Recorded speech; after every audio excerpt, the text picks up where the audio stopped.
Gracias.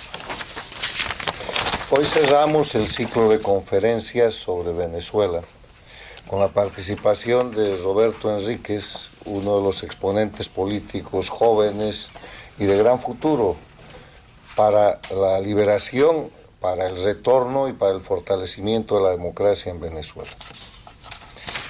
Roberto Enríquez nos ha dicho hoy día un concepto central. La democracia en Venezuela es inevitable. Y es inevitable porque la lucha del pueblo venezolano, que abarca prácticamente todo este siglo, la valentía de las mujeres y hombres venezolanos ha llevado a que un problema que empezó en Venezuela en 1999, cuando Chávez llegó al poder y de pronto corrió en rescate de la única dictadura que había en la región, la dictadura castrista en Cuba, y le entregó petróleo, dinero y le entregó Venezuela entera, creando un problema primero en Venezuela, después un problema regional y después un problema mundial, porque a partir del petróleo y del dinero venezolano se instaló en las Américas con efectos globales la organización de delincuencia organizada transnacional más efectiva y exitosa de la historia, que suplantó la política para reemplazar el Estado de Derecho por el terrorismo de Estado,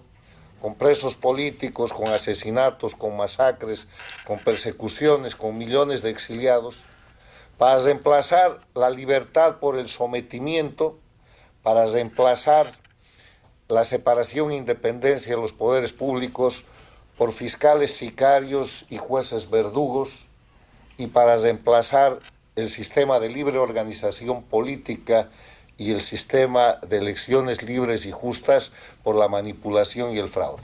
Crimen, crimen y crimen. Y eso es lo que se ha empezado a desmontar en Venezuela.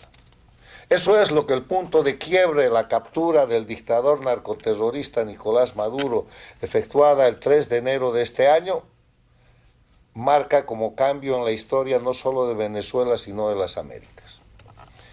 Venezuela, a 4 meses y medio de ese hecho histórico, es otro país, pero las Américas también son diferentes, porque a partir de Venezuela, así como el cambio negativo se empezó a producir en 1999, este cambio positivo que se empieza a producir el 3 de enero con esa acción de captura de Maduro del año 2026, tiene efectos regionales y mundiales. Venezuela ha dejado de ser el centro de provisión de dinero, de recursos para la conspiración regional y mundial. Ha dejado de ser la base de Irán para la fabricación de armas que iban a guerras en todo el mundo. Ha dejado de ser el centro de protección de criminales que auxiliaban no solamente las dictaduras de la región, sino también las dictaduras extracontinentales. Ha dejado de proveer petróleo para sostener dictaduras como la de Cuba y ha dejado de financiar el narcoterrorismo. Unos avances extraordinariamente importantes, cuyos efectos estamos viendo en el ultimátum que Estados Unidos le ha dado a la dictadura cubana, en el procesamiento del dictador cubano y en estos días donde la dictadura cubana juega descuentos, cuya caída, en mi opinión, es cuestión de días, tal vez de semanas. Estamos viendo cambios en toda la región. Ustedes vean la prensa y van a encontrar cada día hay un operativo importante, una captura importante de narcotraficantes en el Uruguay, en Chile, en Bolivia, en México, en el Paraguay, en el Perú, en la Argentina, en Costa Rica no pasaba. A título de soberanía, los gobiernos paradictatoriales como el de México con Sheinbaum, el de Petro en Colombia, el de Lula en Brasil, defendían el narcotráfico. Hoy día el desmontaje de ese narcotráfico está en pleno avance y hay un gobernador socio de la presidenta de México requerido por la justicia norteamericana. En Bolivia se ha capturado a un delincuente internacional, Marcet, que ya está sometido a la justicia. Ayer acaban de capturar al jefe del grupo criminal del Brasil, el Comando de la Capital, viviendo normalmente como hacendado en Santa Cruz, Bolivia. Entonces, estas son las cosas que producen cambio y que obviamente van a ser mucho más efectivas cuando se pueda en Venezuela, en el caso concreto, tener democracia, y eso solo viene con las elecciones. Unas elecciones que, quiero reiterar lo que he dicho en las 4 conferencias de este ciclo, tienen que o deberían realizarse este año. Y deberían realizarse en las condiciones actuales de la dictadura agonizante que tiene Venezuela. En Venezuela no hay democracia, sigue habiendo dictadura, pero es una dictadura agonizante. En Venezuela sigue habiendo, no hay justicia, siguen habiendo fiscales sicarios y siguen habiendo jueces verdugos, sigue habiendo represión, pero es una represión a la que le han cortado las garras. Estados Unidos está tutelando el desmantelamiento de un régimen criminal por medio de sus propios delincuentes. Es una cosa que van a registrar todos los libros de historia. Pero lo que tenemos que hacer los latinoamericanos y los venezolanos es, más allá de las exquisiteces formales que le dan tiempo a la permanencia de la dictadura y que demoran su desmontaje, acelerar la elección en Venezuela.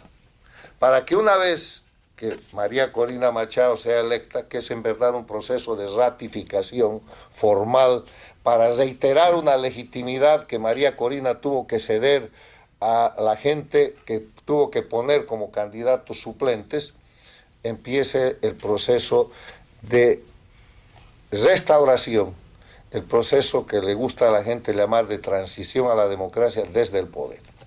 Y entonces hablaremos de cosas como las que están pasando en Bolivia, donde debería estarse ejecutando un proceso de transición con un presidente que no forma parte del socialismo del siglo XXI ni del narcoestado, pero que después de casi 7 meses de gobierno está acosado por un golpe de Estado porque simplemente tomó el gobierno y no tomó el poder. La recomendación en Venezuela es tomar el gobierno y tomar el poder. ¿Y qué quiere decir tomar el poder? Desarmar el sistema de leyes, el no dar lugar a la impunidad y quitar de la política a los mecanismos del crimen organizado. Y eso solo se logra de una manera en estas situaciones, se logra con unidad nacional. El gobierno de María Corina, que todavía no se logra formar en Bolivia, tendrá que ser un gobierno de unidad nacional, un gobierno con una agenda clarísima del rol histórico que le señala el pueblo y que le señala el momento de la historia, no solamente venezolana, boliviana, sino de la historia regional, donde hay un cambio geopolítico que permite este retorno a la democracia. Una unidad nacional fundada en el hecho de que hay que terminar con la división que ha utilizado el castrochavismo o el socialismo del siglo XXI en todos los países, en Venezuela, en Bolivia, en Colombia, en el Ecuador, en Nicaragua, en la propia Cuba, para desorganizar la sociedad y para deshacer el tejido social.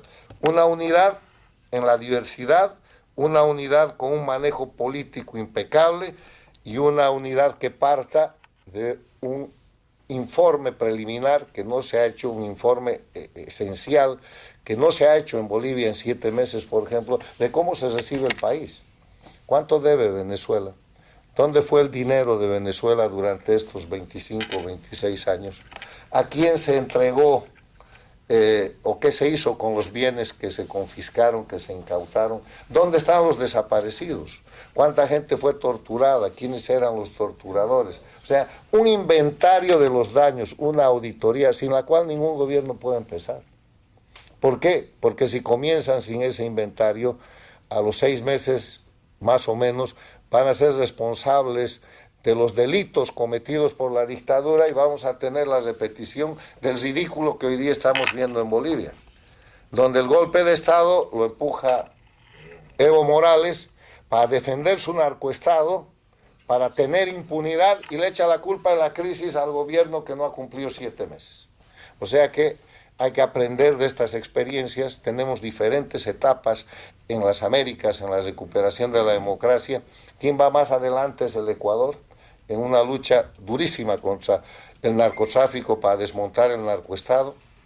Yo creo que después, con dificultades, viene Bolivia, pero ahí está Venezuela. Venezuela es el centro estratégico de esta solución. O sea que felicidades, gracias, y al pueblo venezolano y sus dirigentes sigan luchando que seguiremos tratando de aportar parámetros de la realidad objetiva que nos permitan ser más eficientes y devolverle al pueblo su libertad con más rapidez.